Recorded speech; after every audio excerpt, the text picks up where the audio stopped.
श्याम रजक जो नीतीश कुमार और राबड़ी देवी की सरकारों में मंत्री रह चुके हैं, ने हाल ही में लालू यादव की पार्टी राजद यानी कि राष्ट्रीय जनता दल को छोड़कर दूसरी बार जदयू यानी कि जनता दल यूनाइटेड में शामिल होने का फैसला किया है। यह महत्वपूर्ण घटना पटना स्थित जदयू पार्टी कार्यालय में आयोजित एक विशेष मिलन समारोह के दौरान घटी, जहां उन्होंने आधिकारिक रूप से जदयू की सदस्यता ग्रहण की। इस समारोह में जदयू के कार्यकारी राष्ट्रीय अध्यक्ष संजय झा और प्रदेश अध्यक्ष उमेश कुशवाहा भी उपस्थित थे।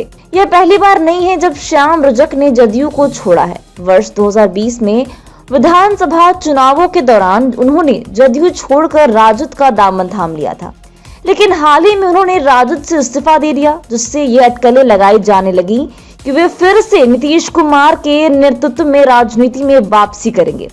अब यह माना जा रहा है कि श्याम रजक आगामी विधानसभा चुनाव में पटना के फुलवारीशरीफ विधानसभा क्षेत्र से उम्मीदवार हो सकते हैं। यह क्षेत्र उनके लिए परिचित है क्योंकि वे पहले भी इस क्षेत्र से 5 बार विधायक रह चुके हैं।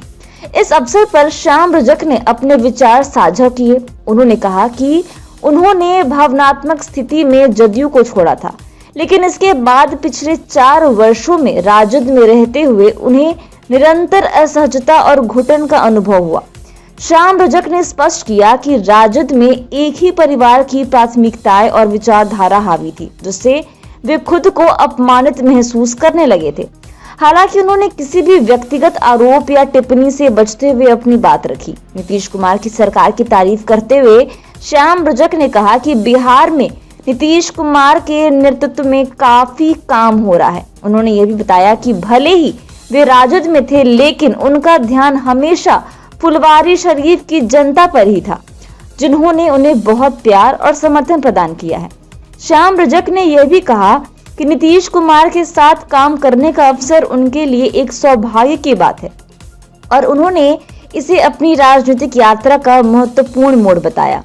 इस पूरी घटना ने यह संकेत भी दिया है कि श्याम रजक की वापसी जदयू में एक बड़ी राजनीतिक चाल हो सकती है, विशेषकर जब उन्होंने पहले भी इस पार्टी में महत्वपूर्ण भूमिकाएं निभाई हैं। फुलवारीशरीफ के विधानसभा क्षेत्र से उनकी उम्मीदवारी के साथ यह साफ है कि वे अपने पुराने समर्थकों और क्षेत्र के लोगों को बीच एक मजबूत पुनर्वापसी की योजना बना रहे हैं। उनकी वापसी से जदयू को भी लाभ हो सकता है, क्योंकि श्याम रजक का अनुभव और पूर्व में निभाई गई भूमिकाएं पार्टी के लिए एक महत्वपूर्ण संपत्ति हो सकती है। उनके बयान और टिप्पणी यह संकेत देते हैं कि वे अब जदयू के साथ अपने राजनीतिक कैरियर को नई दिशा देने के लिए तैयार हैं।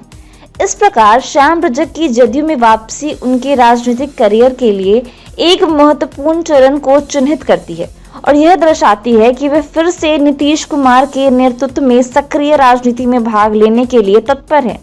उनकी यह वापसी न केवल उनके व्यक्तिगत राजनीतिक भविष्य के लिए महत्वपूर्ण है, बल्कि यह जदयू के लिए भी एक महत्वपूर्ण रणनीतिक कदम हो सकता है, जो पार्टी के भीतर और बिहार की राजनीति में एक नई दिशा प्रदान कर सकता है।